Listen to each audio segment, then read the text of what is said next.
You are listening to the Roberta Glass True Crime Report, putting the true back in true crime.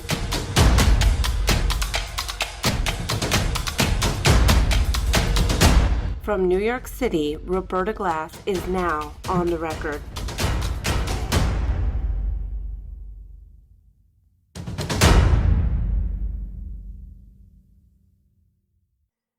Sean Fitzgerald is better known as his YouTube moniker, actualjusticewarrior, where his commentary on politics and media and controversial true crime cases have earned him 150,000 subscribers and over 25 million views.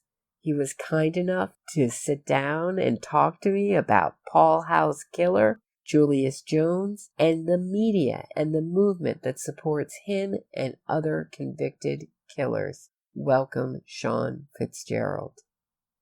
So, Sean, did you have a background in criminal justice? Yeah, I went to school for criminal justice. I went to John Jay College for it and another university to get my first degree in it, like a community college. Did you get a degree or did you? I have two. So what are your degrees in? It's like criminal justice and criminal justice. Like one is like theory and law, something like that. And what did you think you wanted to do with it? What were your goals? Originally, I was going to go to law school. I wanted to be a lawyer. I love argumentation and all of that. But I struggled to get through like school because I couldn't afford it. So I would take semesters off and all that. And by the time I graduated, I felt like I was too old to go to law school. And on top of that, I could have got my master's and my bachelor's at the same time through a program. But I decided like I've always been interested in video production and all that. So instead of doing that program, which I got into, I decided to take film editing classes. And that's what led me here because I always hated media coverage of criminal justice issues too. Yeah, so what is your issue with our media coverage of criminal justice? It's just really bad. And to use an example, the Kyle Rittenhouse case, which is very popular right now, there was an incident where the judge said that you can't call the alleged victims in trial because that's what they were determining. And the media completely reported that as like a biased ruling or something that was atypical. And they never even thought to examine Wisconsin state law on the subject matter. And they found that not only in Wisconsin state law, but on top of that, in like their jurisprudence, like in their court decisions and all that, this has been well adjudicated and well established. And it would take like 5 minutes for a media outlet to look something like that up. And they just never do it. And I see that consistently. So there's a kind of knee-jerk reaction that Kyle Rittenhouse is getting some kind of privilege. It was also, they reported that he was allowed to call the people that he shot looters or rioters. And so there's some kind of emotional reaction. Yeah. So first of all, they also quote mine the judge, which is really disgraceful because the judge is allowing them to call them protesters, even peaceful protesters, if the prosecution wants to frame them that way, because that's not the issue at hand. You can't just shoot somebody for looting. You can't shoot somebody for starting a fire. You can't shoot somebody for smashing windows, for rioting. None of that impacts whether, if Kyle's defense was he shot them for any of those reasons, he would be guilty of the charges. So it really doesn't matter. But if you allege it, you got to prove it in the court. So they can do that. And if that's part of their strategy and they have evidence of that, they can do it. But it's not relevant to the case. What's relevant to the case is that Rosenbaum charged Rittenhouse. He reached for the gun. That Huber and Grosich attacked Rittenhouse with the skateboard and Grosich had a gun. Those are the relevant factors. That's why the judge ruled that way. So since we're talking about it, how do you feel the prosecution is doing in the Kyle Rittenhouse case? I think if you followed Gage's testimony and you saw the prosecution facepalm, yes, even they know they're not doing well. That was one of the most amazing moments I've ever seen in a trial. The star witness for the prosecution is up there. They ask his whole background. I have a tattoo that says do no harm. Basically, I'm the greatest person in the world. And here comes the cross-examination. And he says, well, Kyle didn't shoot you until you had your gun pointed straight at him. I mean, there's also a kind of an interesting moment right before that where he says, I wasn't chasing him. What were you doing then? Just, I think the commenters were saying you were running with the herd with him. It just doesn't make any sense. What was your objective there? To just keep up with the action, I guess you could say. I don't know. He had the weird objection to the word chasing. Like everything he described when they asked him to clarify was the definition of chasing. but he's like, I wasn't chasing. Like if you would have asked him, were you pursuing him? Oh, I guess I was doing that. Were you running while you were running after him? Sure, yeah. Like it's like, but not chasing for sure. That guy, I don't know. He was first of all suing Kenosha, Wisconsin for $10 million. I don't know what he thinks he's gonna win with that. Like that was a disaster. His testimony was embarrassing. I just have on my phone just a close up of the assistant DA with the face palm because I just don't want to forget that moment. It's just such a powerful reminder of how powerful for cross-examination can be. I've never seen a moment in a major trial like that, like ever. And I've went to court during my time in school to watch trials as they happen. And I've seen a guy deny a DWI and then they read his statement, and his statement to the police is like, I only had 9 Coors Light. That's what he said? Only 9? Yes. Yeah, only 9. And this was worse. Wow. Do you find court interesting? I'm torn between how I feel about these TV trials because I do find it interesting. And I think there's some value for American citizens to go to open court and watch a trial be conducted.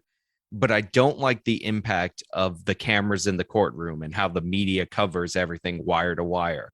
I think that has a dramatic impact on the jury in the proceedings. We saw that in the Chauvin case.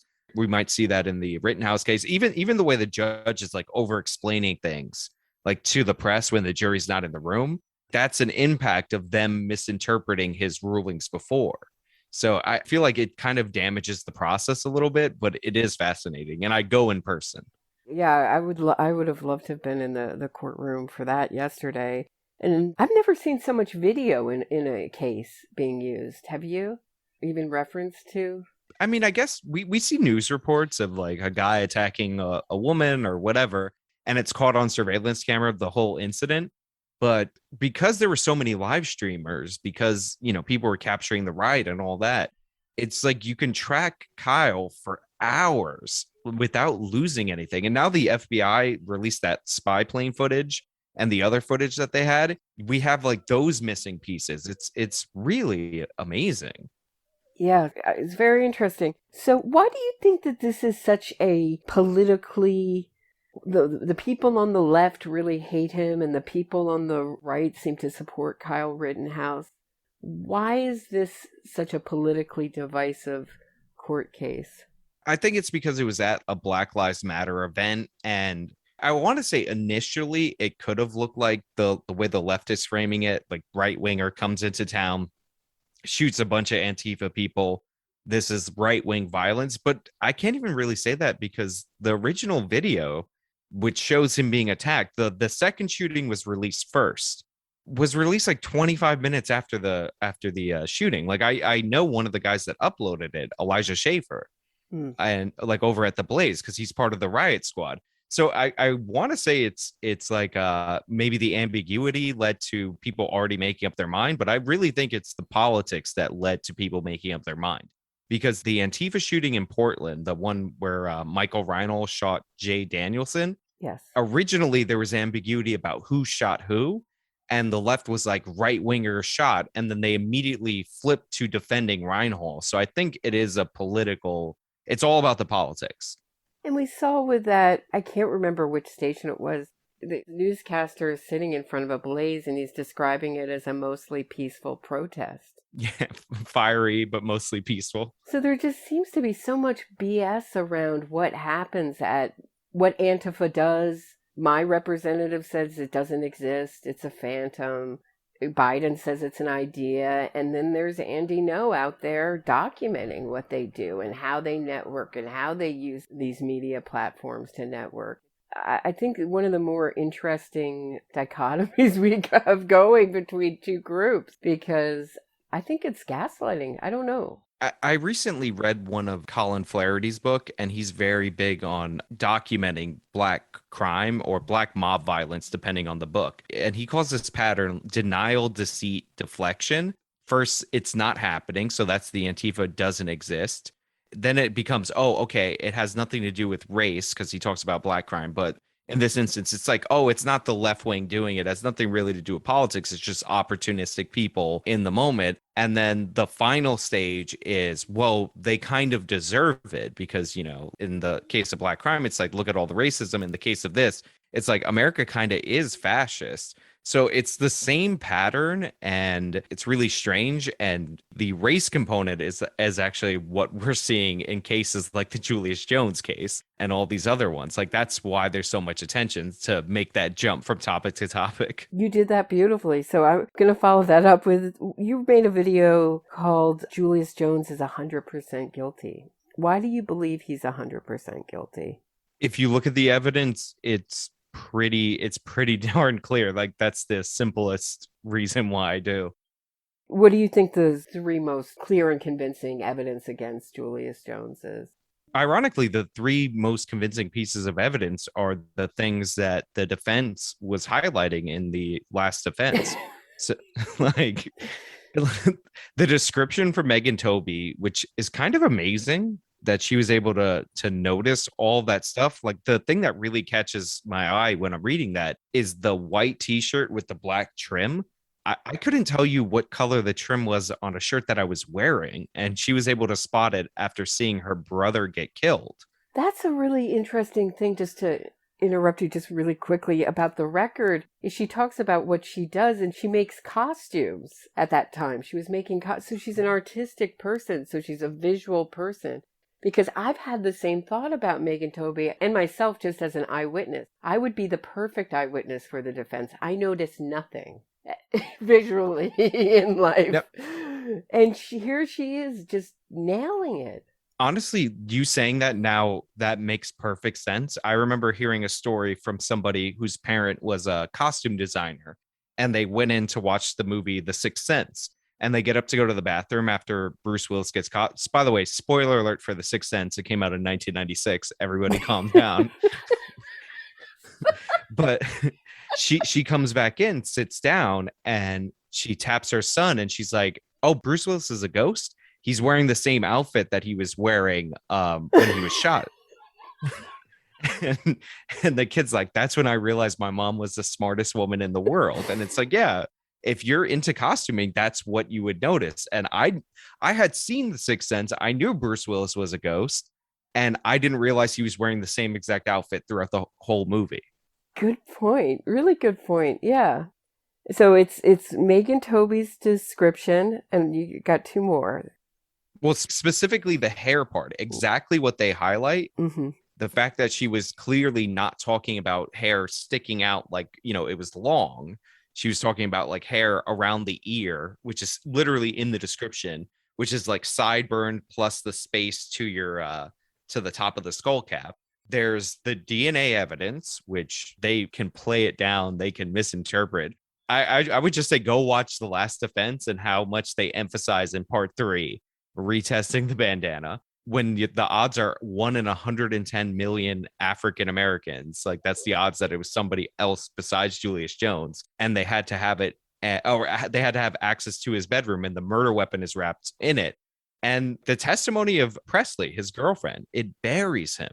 Absolutely. I think you gave me 4 really good reasons. And even so, this would not be a case that you would think would just get the whole country behind a gang member, serial carjacker.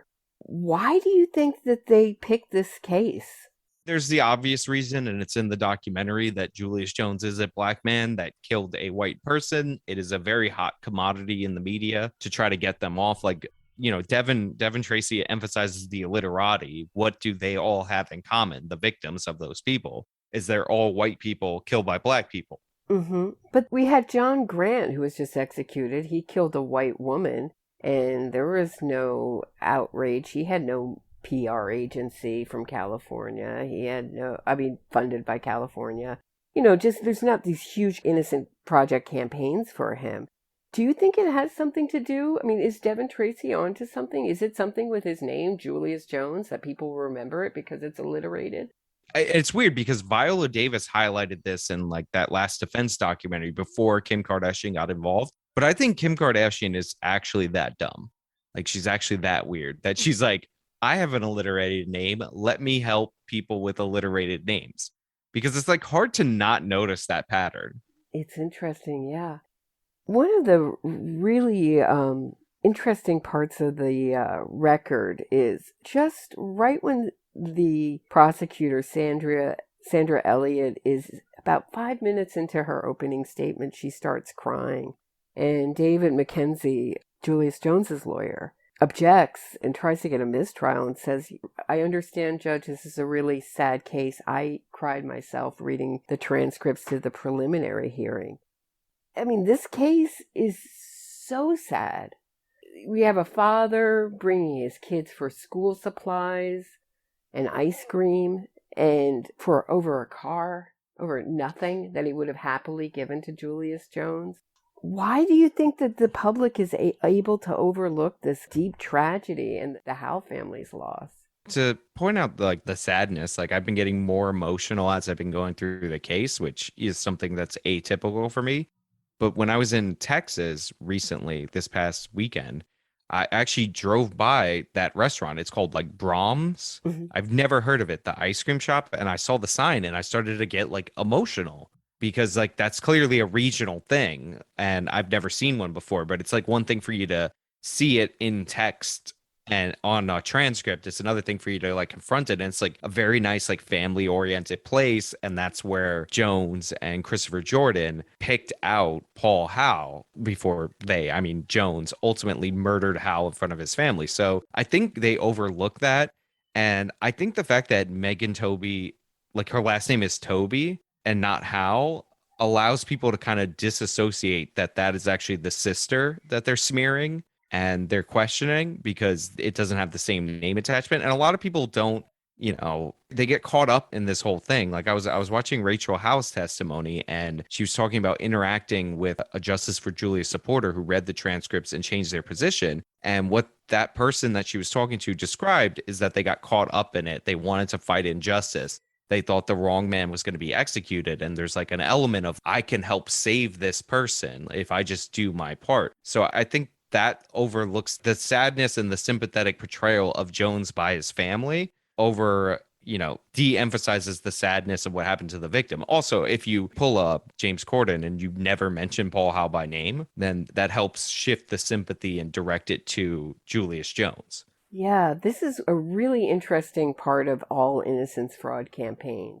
that they don't like to bring up the victims' names. But if there is a family strong enough to talk, because most of the victim families do not want to go in front of a bunch of cameras and be vulnerable and talk about their deepest, most the worst moment of your life.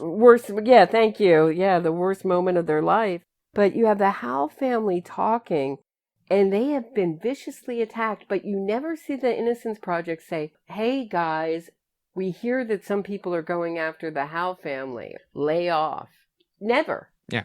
It just seems like they want them to be terrified. They want them to be intimidated. No one can take the focus away from their victim, because there only can be one victim, right? Yeah. In these stories?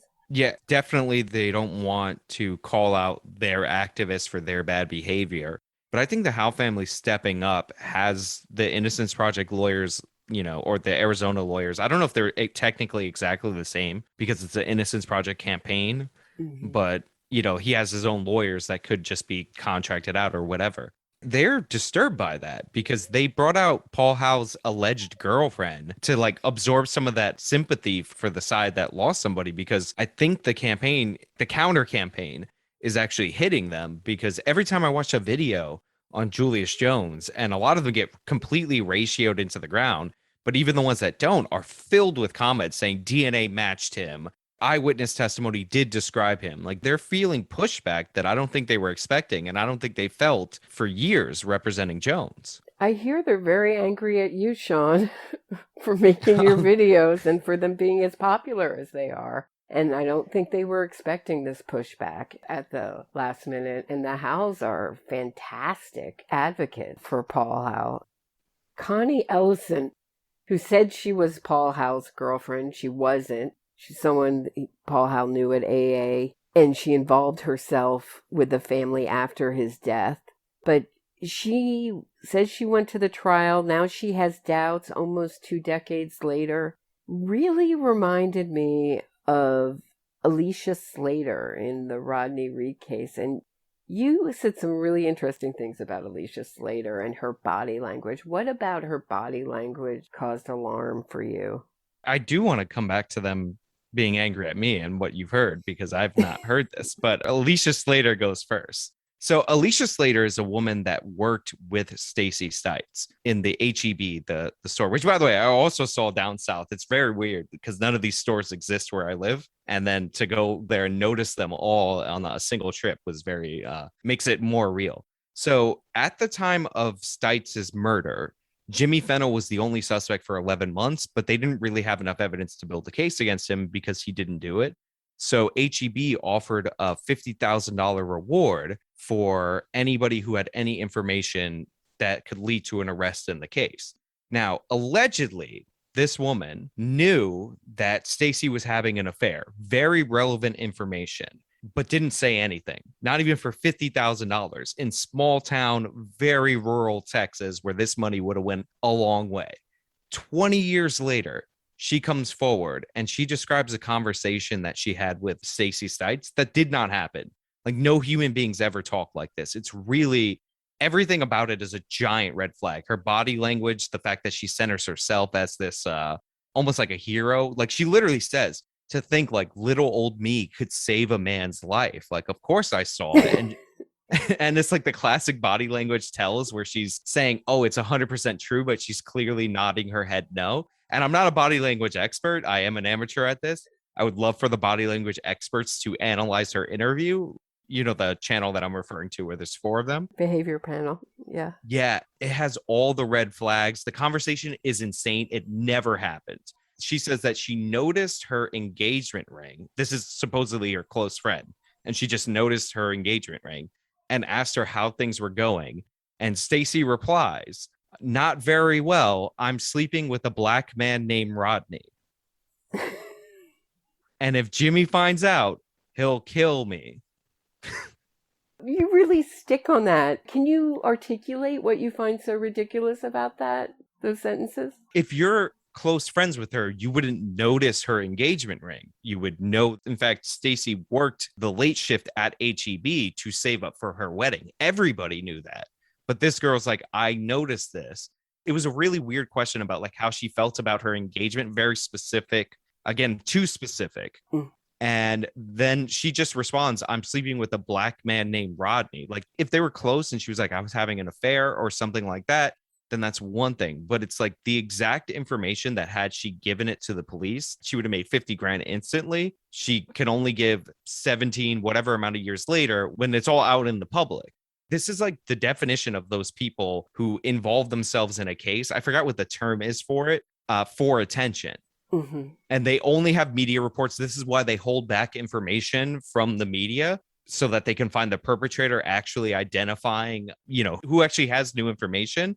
And it's just all media. It's all very, very weird attention seeking behavior. I find it really off-putting. And I find her to be like really disgusting. Oh, me too. And Connie Ellison, same thing. You had doubts, but you didn't tell anyone during the trial. I know what it's like being in that trial. You have to sit up straight. There's nothing to do, but in the breaks, all you want to do, or after you leave trial, is talk to someone about what just happened. Because you've been in this isolated place. She has all these doubts, and she's not telling anyone. She's keeping them right up to this last thing, and she arrives in this white suit. Yeah. I mean, or just a white jacket. It just. I want to just point something out, like the white suit that implies honesty and all that, like very, very well staged. But who cares if she has doubts? Good point. Unless she did it, it doesn't matter. She wasn't there. She wasn't present. Even if we grant that she was his girlfriend, which the family denies, and I believe the family, because we've seen these lawyers have no scruples, She has nothing to offer to the case. It's almost like they were like, Julius Jones's girlfriend is devastating for him. She places him with the gun. She places him with stuff related to the robberies. She ties him to the robberies, not to mention the pawn receipts that tie him to the robberies. Let's find somebody to say they're Paul Howe's girlfriend to kind of muddy the waters. It's like, oh, one girlfriend is on this side, one girlfriend's on that side, but one girlfriend is actually the girlfriend and has relevant information. And the other one, who cares who she is? Very good point. What did you think of that clemency hearing? What were you expecting, and did it meet your expectations? I wasn't expecting the utter lack of preparation from the defense. I mean, I was expecting it from Julius Jones because he's a serial liar. He lies throughout the last defense documentary. But the defense, I'm like, they're lawyers. They should know things. And you would think what they present in a documentary is going to be distinctly different from what they can actually present in an actual hearing. And it turns out that was not the case. They were embarrassing. They were presenting that nonsense about the threatening letter not existing. You've covered this on your podcast. Have you seen that in the comics? What do you mean? Have I seen the letter that we're threatening his girlfriend? Sure. The conspiracy theory that the actual letter doesn't exist and was never produced for the defense. Have you've seen that in your comments? Because I get that commented to me by like the Julius Jones defenders a lot, because that's like their talking point. And to see them come up and say that this letter didn't exist, there's no evidence for it, and then the prosecution to have the handwritten letter in their presentation, and then to have Julius Jones confirm that the letter exists in his testimony was amazing. Well, he was just trying to protect his girlfriend. He was trying to reassure her that she was going to be okay by telling her, I'm not threatening you. Every woman I know who's been through a domestic abuse situation, boy, it just gives them the wills, that letter. They know what that letter's about. And I haven't read all of the record. I'm working my way through it, but Jordan was not such a great witness for the prosecution, and they really didn't need him. There's so much other evidence. What I was so shocked by was Amanda Bass's. Her demeanor was a little bit like Julius Jones. It was very, very hostile. And they're going to say that they mean this, but I'm telling you what Megan Tobey said in the record, that it was 1 inch to 2 inches, which is not what she said in the record, but okay.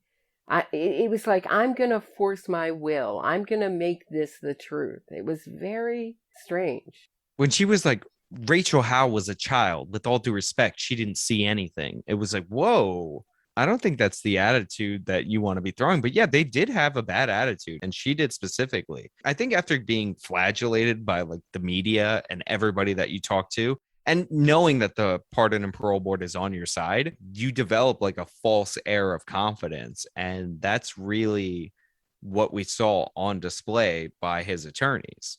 And then she attacked Shelley Levisay, the lawyer, Oklahoma lawyer, also the podcaster of the Lawyers, Guns, and Money's podcast that they played, her interview with David McKenzie in that clemency hearing. And she just went right after her and tried to make her look terrible. And the point was to get David McKenzie's words, not Shelley Levisay's. Was she saying that maybe Shelley Levisay was the type of person to edit that interview together? She was so terrible, had such a terrible past, that she could maybe edited that together and we can't trust it?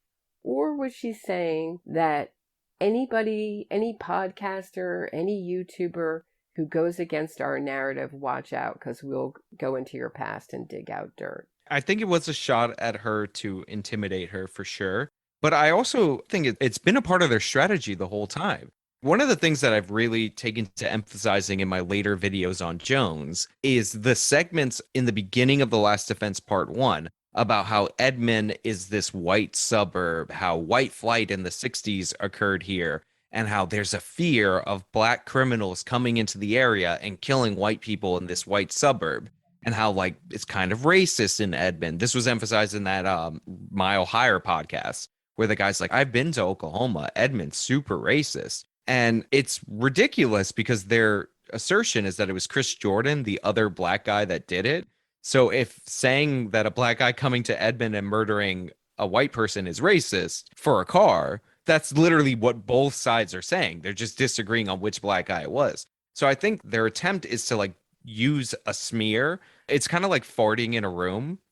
Like like you're just trying to distract from something else with the stench of whatever you're trying to throw at them. So the state of her legal license had nothing to do with anything that was presented. What was even played wasn't really her voice, it was mostly Mackenzie. But they smeared her, and it's like, oh, that's a good way to dismiss it. And if you watch the Facebook live stream with the chat on, they're like, yeah, racist lawyer or whatever, not even a real lawyer. Like they get hyped on that, even though it's the most irrelevant information at all. Either one of us could have interviewed him. He could have said the same thing and they could have played it.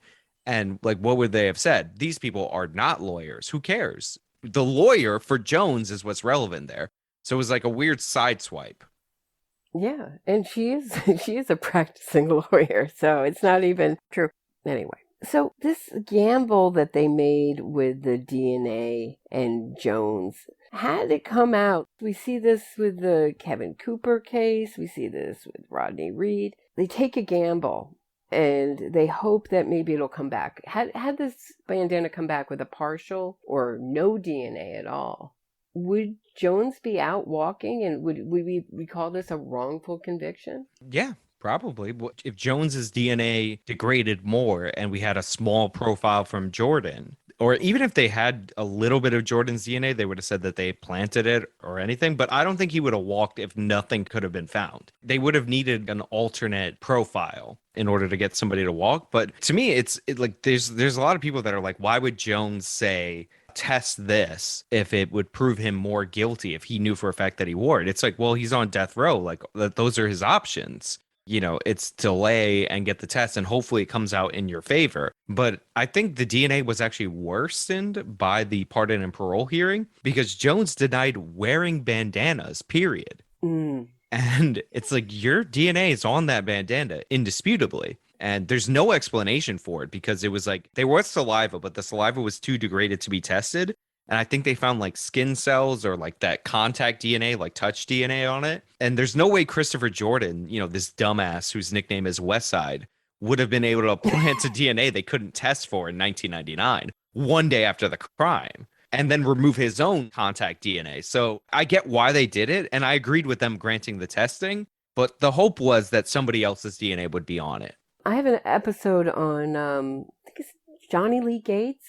I'm hoping I'm getting his first name right. In Georgia, where they tested these ties. He had gone in and raped and murdered a woman. He pretended to be some kind of serviceman to get into the apartment and robbed her. And they tested these ties that Gates tied her up with. And this was 20 or 30 years later, something like that. And these ties had been passed around the jury. And the DA just rolled over and let him walk because there was no DNA there. It wasn't like there was a DNA of someone else, a serial killer or serial rapist. So, I mean, this is like one of their tricks. Yeah. And two things I want to talk about. In Oklahoma, there's a cap on these kind of wrongful conviction settlements at $750,000. But in New York, we don't have any kind of cap like that. We're paying out millions to very guilty rapists and murderers. I mean, you would think that wouldn't be popular. Well, we tend to think like, you know, the DNA is absolute. And if the DNA doesn't match or an alternate DNA profile is found, and when the media comes out and says, oh my God, it doesn't match, that is innocence. And we've seen that a few times in a few different cases, notably, and Devin Tracy covered this, the Central Park 5 case, where they found Mateus Reyes. I've covered it too. Yeah. But I would say the Innocence Project or this innocence fraudulent movement, the fact that they test things that weren't cited yes, or were used as evidence, like in the Kevin Cooper case, they tested a T-shirt that was kept, but they never presented it as evidence, and then that turns out to confirm the allegations. That is a miracle. Can you slow down and explain that to my audience just like a little bit slower? It was like a tan T-shirt that was found near the scene of the crime, and they never tested it at the time. But the prosecution also never asserted that it was evidence. And Kevin Cooper swore up and down it wouldn't have his DNA. It wouldn't. Trust me, I never wore that shirt. Very similar to Julius Jones. Like, what even is a bandana? And and they test it, And it turns out to match him. It's like the Rodney Reed, same thing. They demand like all this fancy testing on Stites' clothes and all of that. And then they find his touch DNA on her back brace. It's just they bury themselves by doing this. And, I get it. They hope that maybe somebody didn't handle it properly or something like that. You could just get another profile. With Mateus Reyes, it was on a sock, Yeah. His semen was on a sock, but one of their jacket was covered in mud and dirt. Two of them had semen on their clothing. I mean, what were they doing? And none of the Central Park Five, if you watch the documentary, and now I'm forgetting his name, he did the big baseball documentary. Ken Burns. Thank you. Ken Burns documentary. It makes it worse. Like, I mean, I spent a lot of time reading both trials and looking at the case files because that was part of the deal. And I think that's a very interesting part of the Central Park Five story, is that somewhere when they paid them out, they said, you just have to have the transcripts up. So they're up on like nyc.gov, whatever. That's where you find them. All of them in the case files. And you can see like their bail slip and all this stuff in addition to both trials. But the thing that really cemented it is they still can't say what they were doing in the park. And you know how big Central Park is. Somehow they're following, because it wasn't just Trisha Meili who assaulted the people on the tandem bicycle. They're following, this big group of kids is following this other big group of kids doing all this stuff, going exactly where they are at exactly the same time, all the way over the park. And then one of their fathers said, oh, I told them not to hang out in the park because it's too much trouble, or something. I told them to hang out in the park, not on the street because it's too much trouble. They contradict themselves. They still, to this day, decades later, they can't get their stories straight. It's amazing. Yeah. And that's the thing is I was taught in my first year of college, first class, Intro to Criminal Justice, that the Central Park Five were innocent.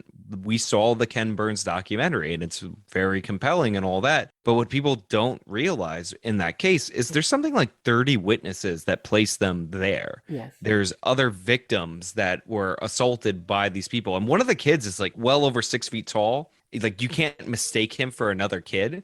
And I say kids loosely, they're like, 16, 17, like whatever ages they are. They're teenagers. But yeah, like there's overwhelming evidence that these people were doing something.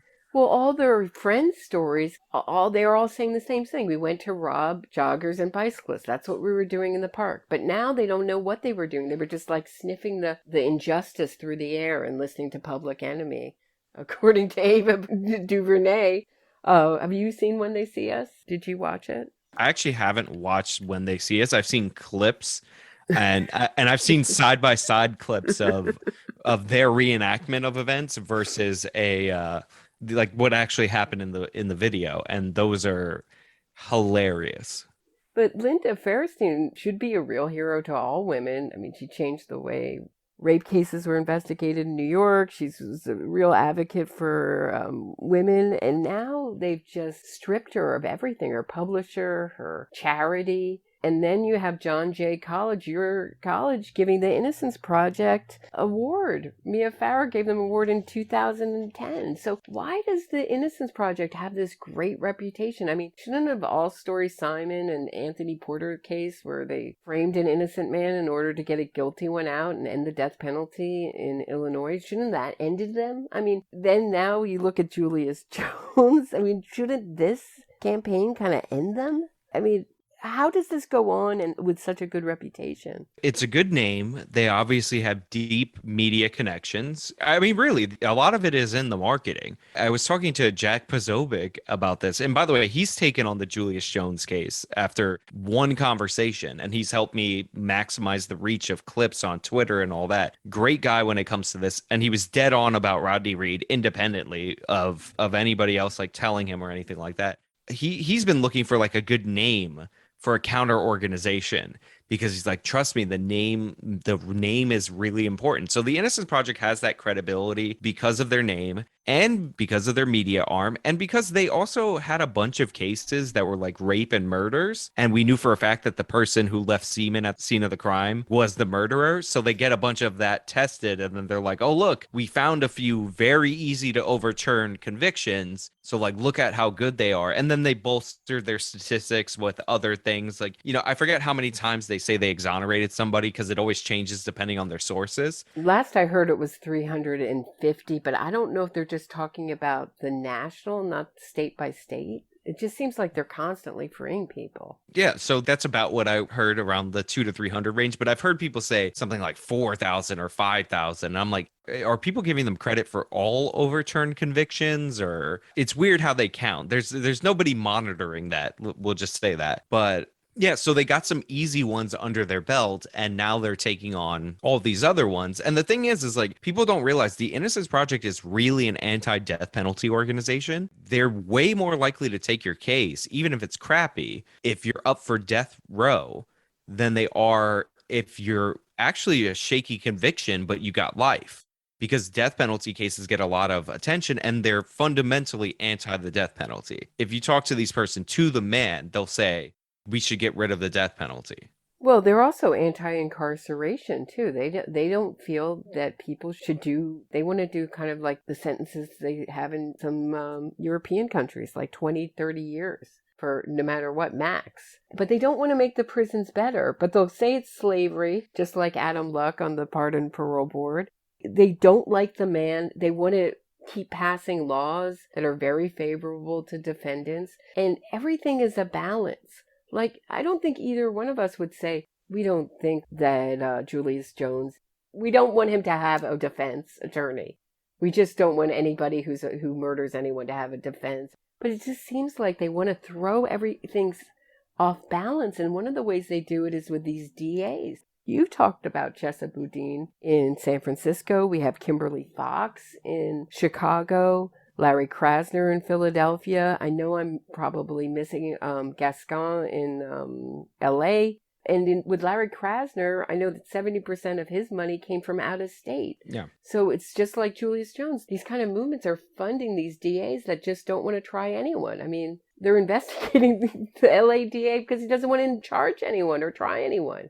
So it's like we're throwing our justice system way off balance. Do you think it's the idea that they just wanted to get to a breaking point where we just say, oh, this doesn't work because they've broken it, and then they'll have to put it back together the way they want to? Or what do you think their kind of end goal is with that? Or just to get as many people not even into the courtroom as possible? I don't know.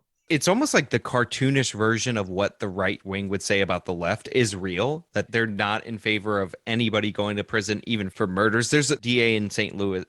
St. Louis. That's another one. She's the one who charged the McCloskeys, but refused to charge different rioters. And she let murderers, like, their charges expire by not sending anybody to show up to the hearings. And there's a list of these DAs. Sean King has a pack where he lists out the DAs that they're sponsoring. Those are all the DAs, like Chesa Boudin. Everybody you named is on that list. Mm-hmm. So these are people backed by Sean King. They're backed by George Soros. I know people go crazy when you mention that name, but his organizations are funding them. It's just a fact. And they're fundamentally against incarceration. We were talking earlier about how we think David McKenzie is like a noble defense attorney, even if we disagree with him on this particular case. But these people are not. They're like, no, they're defense attorneys with no interest in prosecution. They think that the police and the prison system creates the criminals, and we're really just upholding white supremacy by even trying these people, even though we're looking at murderers and rapists and thieves. It's a disgusting ideology. And again, it's like it's so asinine. You think it is like they're secretly conservatives, like trying to destroy the left wing from the inside. Because if you were trying to destroy a political party's legitimacy, you would nominate district attorneys like this. And the irony of this is that they want to try these cases through documentary. I mean, The Last Defense is produced by Two Innocents, executive produced, meaning they came to ABC like, we got a story for you. And they're making money from this. It's not their case, but it's the Innocence Project case that they're connected to. So they're making money from the documentary. They're making their own propaganda. And then they're doing these things. They're packing the pardon parole board with people that are sympathetic to them. And then they're trying cases in front of a pardon parole board.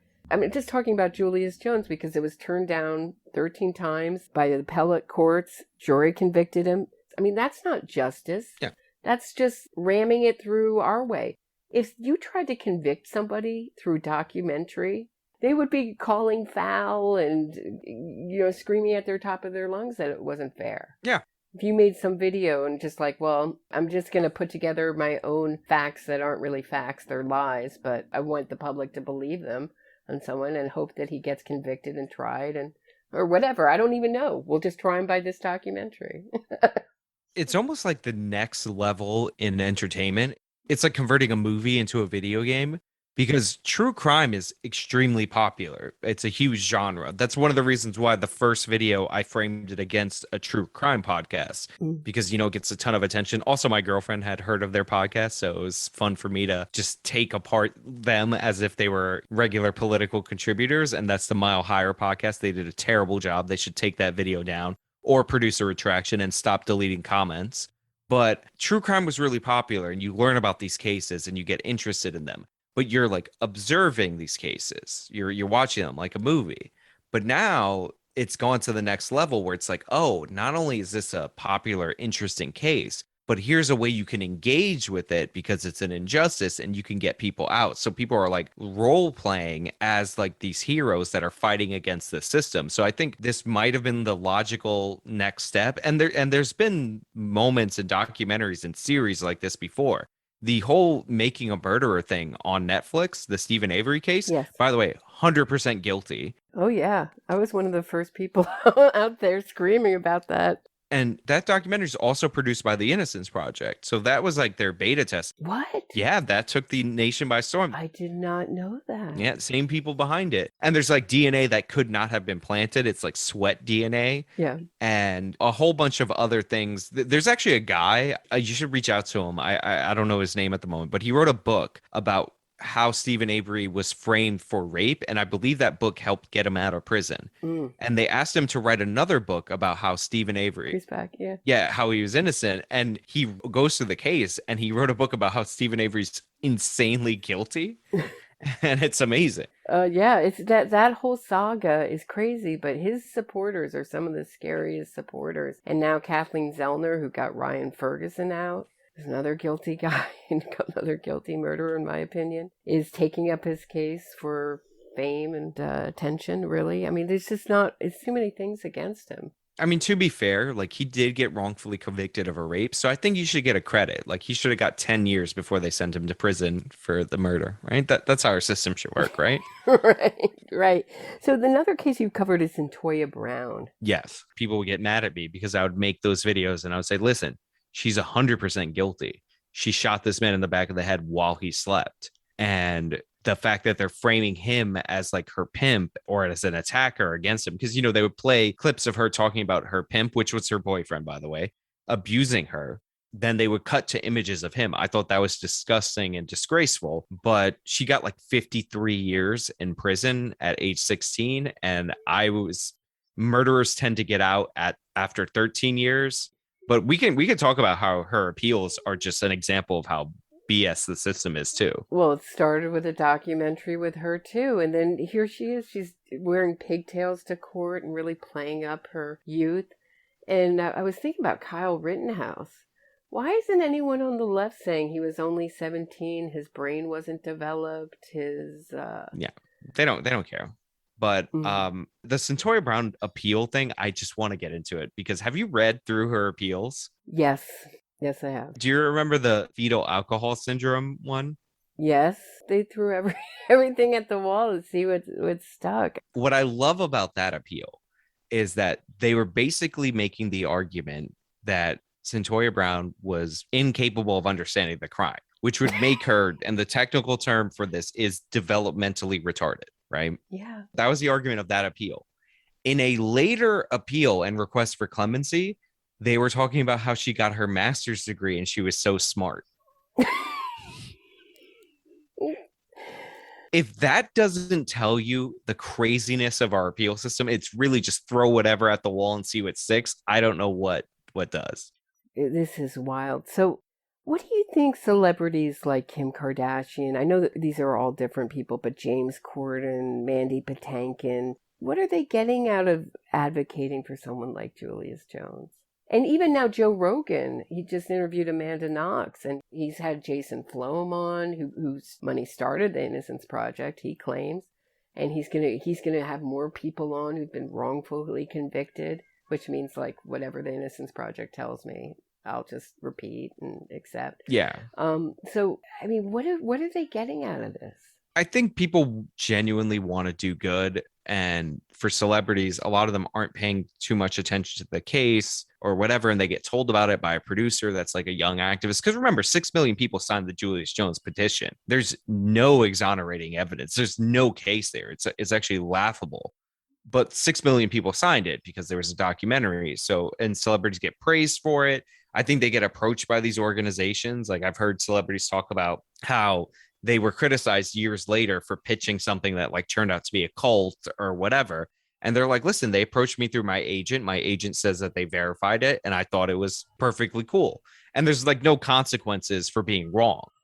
I can talk about how disgusting James Corden is, not even mentioning Paul Howe by name or the Howe family, but like he does that segment and regardless of the outcome, like he gets all the praise for being woke from the people in his inner circle and the people that watch his show, but none of the criticism impacts him in any way.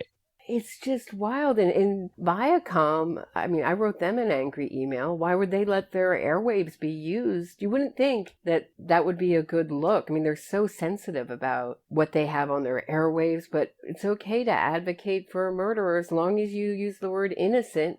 Yeah. And racism and I don't know what else, wrongfully convicted. Or no, sometimes they don't even say convicted. They'll say wrongfully accused. Yeah. Like someone just pointed the finger and was mistaken. Yeah. not a jury in 13 appellate courts and the Supreme Court. As long as you talk about Julius Jones being a 5'9" star basketball player at Oklahoma University. Were you surprised that he brought that up in the clemency hearing? No. All that basketball stuff? I'm not surprised, but I was surprised how many obvious lies that he was caught in. Mm. The jury one was amazing, where he just pivoted after the guy revealed to him that the jury wasn't in the room. Can you take that explain what happened for my audience, how that happened? So Julius Jones, and this is in the last defense, this is repeated a ridiculous amount of times, has made the claim that he was not offered the opportunity to testify. This is a major constitutional violation. You have the right to be protected from being forced to testify against yourself, but you also have the right to testify in your own trial. Can't be taken away from you. Even if you're an unruly defendant and they have to remove you from the courtroom and show you the events on TV, they still have to bring you in to testify if you want to testify, because it's a constitutional protection. 13 appellate courts have looked at this case and the Supreme Court has refused it 4 times. Any one of those courts would have overturned this or declared a mistrial, forced him to do a retrial if what he said was true.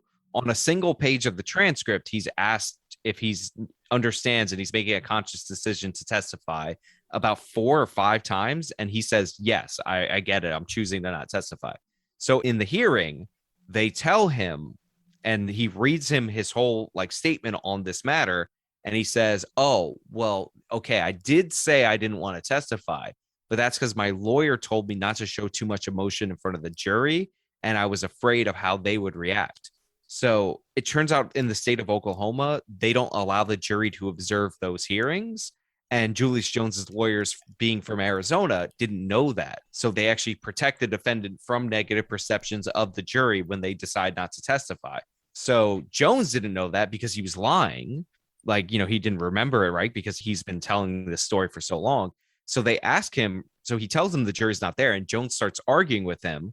And he's like, the jury was there. And he's like, no, the jury wasn't there. And without even blinking, without even acknowledging that he was just caught in a ridiculous lie, something his lawyer should have checked. Had they practiced one day in Oklahoma court, they would have known. He says, oh, I was afraid to show emotion in front of the judge. So he just changed it completely on the fly. And there's a really interesting moment. It was a very streety moment where he goes to Mr. Smotherman, who used to be the district attorney.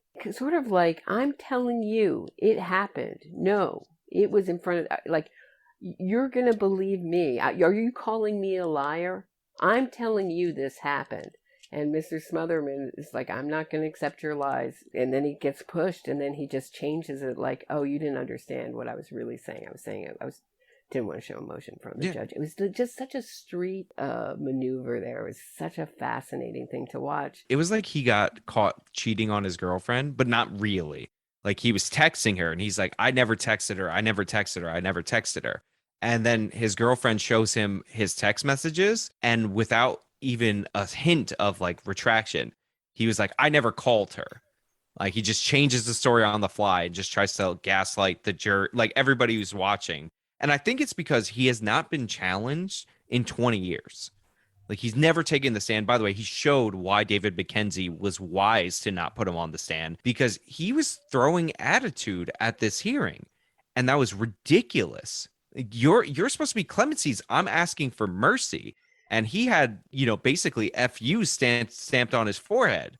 Like crazy. Do you think that's his general attitude, or do you think he knew they had the votes going in, so it didn't matter what he said? I think that's his general attitude because remember, the reason he testified is because the governor basically dared him to testify. So he has to know that the Pardon and Parole Board is full of a bunch of schmuck activists, losers that are going to vote with them no matter what. And another thing I want to harp on is the fact that they didn't ask Megan Tobey a single question.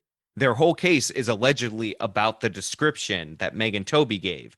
But in 2 hearings, they didn't take the time, and they could have done so to ask her about the description. Like, that's what his whole innocence thing rests on. They didn't even bother, which just shows you the fix is in. But I think he legitimately just has that attitude problem because if his lawyers were competent, and I'm not saying that they're the best or they're the most knowledgeable about Oklahoma law, but they know how to represent their client and get attention and all of that, they would have told them the governor's going to be watching this. That's the person who this is for. This isn't for the Pardon and Parole Board. Not really. Right. Very good point. And we know that Governor Stitt has commuted more 744 sentences in his first. One of those guys, this Pardon and Parole Board recommended, turned out to kill 3 people and eat one. Yeah. One of those 3 people, wound another. Another guy got out and did a burglary, also domestic violence situations. And the cannibal killer was like within a month of getting out. Yeah. It's just crazy. Back to the celebrities. Susan Sarandon supported a guy by the name of Jack Henry Abbott, who wrote a book called Belly the Beast, and she supported. He gets released, and within 6 weeks of his release, he kills a waiter. And she still names her kid after him. Oh, God. It just seems to me, I'm making a connection between Susan Sarandon's mindset of just kind of, this is my thought on it. I'm an outlaw. I'm with the little person up against the man, even if they killed somebody. And the Pardon Parole Board and Adam Luck. So we let out a cannibal killer. So we let out a guy who beat his wife and did a burglary. So what? This whole thing is slavery. We just got to get rid of it. I was going to say, Adam Luck is worthless as a human being. And I mean that genuinely because his shtick is like Oklahoma's prisons are literal slavery. And it's like, yeah, I would be against slavery too if I held that insane opinion. And so I understand in like the way that he works. He also runs an organization, by the way, where these inmates go. And apparently he gets credits for hiring them after. So he benefits financially off of that as well. But what I think was happening when Stitt was commuting all those sentences is that was during the time when Trump was kind of like First Step Act, criminal justice reform, and the Republicans were taking that into account. After this guy comes out, I forgot his name, the cannibal guy. Lawrence Anderson. After he murders people and he eats one of them and it's horrific, the governor ordered like an investigation into the Pardon and Parole Board hearing. And I don't think they've had that much power. And now that Trump's out of office and he's not trying to, do criminal justice reform, the real pressure, it's kind of shifted back because, he's still a Republican governor. He still fought to reestablish executions after the pause. So It's a mixed bag on whether or not he might break on this case due to media attention, but I don't think the fact that he's commuted so many sentences in the past is necessarily going to describe what's going to happen here. What do you think's going to happen here? You think he's going to just stay silent and Julius Jones will be executed? Every day, I hope that the news is nothing, because I feel like if he were to make an announcement before, it would be to grant clemency. And ultimately, the governor has the authority up until the very last minute. Like they literally call the governor before the executions now, to prevent a problem if the governor were to try to call them. So I just hope we hear nothing. I want him to meet with the Howe family. I don't know if that's happened yet, but it would be nice if he released a statement saying, yeah, this guy's guilty. No, goodbye. Don't email me anymore. You do a lot of debates, and I find you very persuasive. What have you learned about being persuasive? Do you have a technique? Do you have a style? Have you learned any kind of thing not to do or not to turn people off where they stop listening? It depends. So, like on an internet debate, you're not really trying to persuade the opponent. Obviously, certain exemptions occur. Somebody seems more amenable to your position and all that. But typically, if it's like a one-on-one, like I wasn't trying to persuade the serfs of anything. Less said about him, the better. So in those kind of situations, you want to win rhetorically. And this is what a lot of the lefties say, Destiny, Vosh, and maybe even the serfs, if he's able to think that well. You're trying to win rhetorically. Ben Shapiro says this to win people over in the audience. But in like conversation, when you're trying to convince people, it's really important to not try to pound them with the facts or argue against them. Like specifically, like what you want to do is relate to them, figure out what way they got into that position, and see if you can align their reasoning with your position. So if somebody cares about, if somebody wants Julius Jones out of prison and they're like a person and not like James Corden who didn't read the transcripts, or somebody that you want to take down, then what you would do is talk to them and ask them like what they value. Chances are they'll value justice, and they'll let you know they want the right man to go in and that they're interested in re-examining the case because they think that the wrong person is in. So when you find that kind of information out, you'd be like, okay, so like I'm concerned about the wrong person being convicted as well. That's why I've examined the case. I'm like, have you examined the DNA evidence? Have you examined beyond the documentary, maybe the transcripts? You start to feed them the information on their own terms, rather than just like hitting them across the face with the information and saying, believe me or you're stupid. I'm not sure how to even frame this, but I just noticed that people are always asking you to debate them. Is it kind of like a boxer thing? Like, I'll get some, even if I lose, I'll get some clout. Yeah. Now, there's no real winning for an internet debate. I think I said this in my post Vosh debate. mm-hmm. It's like everybody on his side said he won. Everybody on my side said I won. Like nobody's actually checking facts or anything like that because nobody cares. It's about being rhetorically effective. And to give Vosh credit, he admits that he will not tell the truth because he knows being rhetorically effective works. He'll even say, if you're going to do YouTube or any type of content, focus on your presentation more than anything, more than any other aspect. It's all about presentation. So I get challenged by people for debates, but it's usually much smaller channels. What's happened now, and I think is a little bit funny, is that I teamed up with Lauren Southern on a couple of debates, like one real debate, and then another was like with call-ins. And she was like, you're going to be my debate partner from now on. And after the first debate, they've not asked me nor Lauren Southern, to my knowledge, to debate because they don't want to debate somebody like me. Wow. That's what like my mother said the other mothers used to tell her. I hope I don't get, the kids would say, I hope I don't get Roberta. Oh. Yeah. But I guess you talk about politics. I mean, is this a political issue that we're talking about? It is and it isn't. So for me, this is a straight up justice issue. Like this is an actual justice issue, my channel's namesake, versus like a social justice issue where they're like trying to correct for like a societal wrong, like, racism, whatever, all the things that they bring up that have no impact on the case that they seem to emphasize. And I don't want to over politicize it, even though one side is clearly on one side and the other side should be on that side, even though CPAC tweeted out in favor of Julius Jones, which was embarrassing.